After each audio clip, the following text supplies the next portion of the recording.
ஆண்டவர் இயேசு கிறிஸ்துவுக்குள் எனக்கு அருமையானவர்களே, நம் ஆண்டவர் இயேசு கிறிஸ்துவின் நாமத்தினால் உங்கள் அனைவரையும் வாழ்த்தி வரவேற்கிறேன். பிரியமானவர்களே, நாம் மற்றவர்களுக்கு செய்கின்ற தர்மம் அவர்களுக்கே தெரியாமல் நாம் பார்த்துக் கொள்வதுதான் சால சிறந்தது. கிறிஸ்து இயேசுவில் மிகவும் பிரியமானவர்களே, பொது காலம் 11வது வாரத்தில் வருகின்ற புதன்கிழமை நாம் என்று இருக்கிறோம். இன்றைய வாசக சிந்தனைக்காக நமக்கு கொடுக்கப்பட்டிருப்பது புனித பவுல் கொரிந்தியருக்கு எழுதிய 2ஆம் திருமுகத்திலிருந்தும் நற்செய்தி வாசகமாக மத்தேயு நற்செய்தியிலும் செய்திகள் கொடுக்கப்பட்டிருக்கிறது. பிரியமானவர்களே, நாம் முகமலர்ச்சியோடு கொடுக்கின்ற காணிக்கைகளை தான் கடவுள் ஏற்றுக்கொள்கிறார். நாம் மற்றவர்கள் கேட்கிறார்கள் என்று வருத்தப்பட்டோ மனவேதனைப்பட்டோ கொடுக்கின்ற பொழுது அது கடவுளுக்கு உகந்தது அல்ல. ஏனென்றால் ஒன்றை நாம் நினைவில் கொள்ள வேண்டும். புனித சின்னப்பர் முதல் வாசகத்திலே சொல்லுகின்ற செய்தி இதுதான்.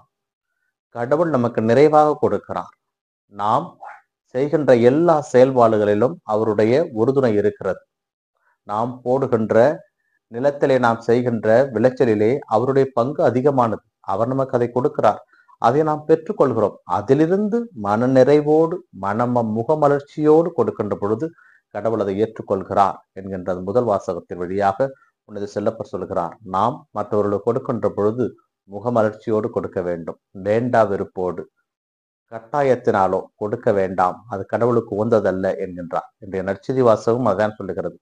நாம் இறைவனுக்கு செய்கின்ற பொழுது, அதாவது இறைவன் என்றால் ஏழைகளுக்கு நாம் செய்கின்ற பொழுது வலது கை கொடுப்பது இடது கைக்கு தெரியாமல் இருக்க வேண்டும் என்று ஆண்டவர் விரும்புகிறார்.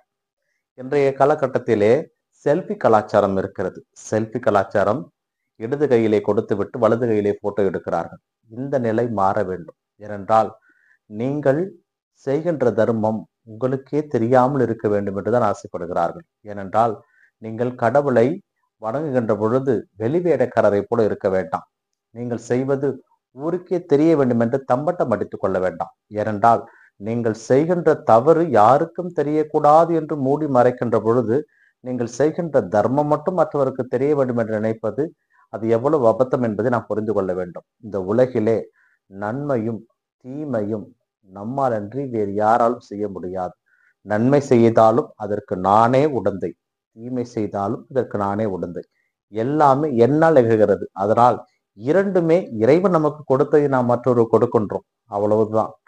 நன்மை என்றாலும் இறைவனிடமிருந்து நாம் பெற்றுக்கொள்கிறோம், தீமை என்றாலும் நான் மற்றவர்களுக்கு கொடுக்கிறேன், அவ்வளவுதான். அதனால் முடிந்தவரை கொடுப்பதற்கு முன்பதாக சற்று யோசித்து பாருங்கள், பெறுபவர்கள் எந்த மனநிலையில் இருப்பார்கள் என்று. ஏனென்றால் நாம் எதையுமே நம்முடையதை நாம் கொடுப்பது கிடையாது.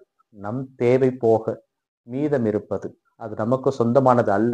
அதனால் நாம் நம்முடையதை கொடுக்கவில்லை, அவர்களுக்கு சென்று சேர வேண்டியதை தான் கொடுக்கிறோம். அதனால் இறைவனுடைய வரத்தை மற்றவர்களுக்கு கொடுக்கிறோம், இறைவனுடைய அருளை மற்றவர்களுக்கு கொடுக்கிறோம் என்ற மனநிலையோடு நாம் கொடுக்கின்ற பொழுது ஆசி பெறுவோம். இந்த நாள் உங்களுக்கு நேர் நாளாகவே அமையட்டும். இறைவனையை சென்று வாழ்த்து பெறுவாராக. ஆமேன்.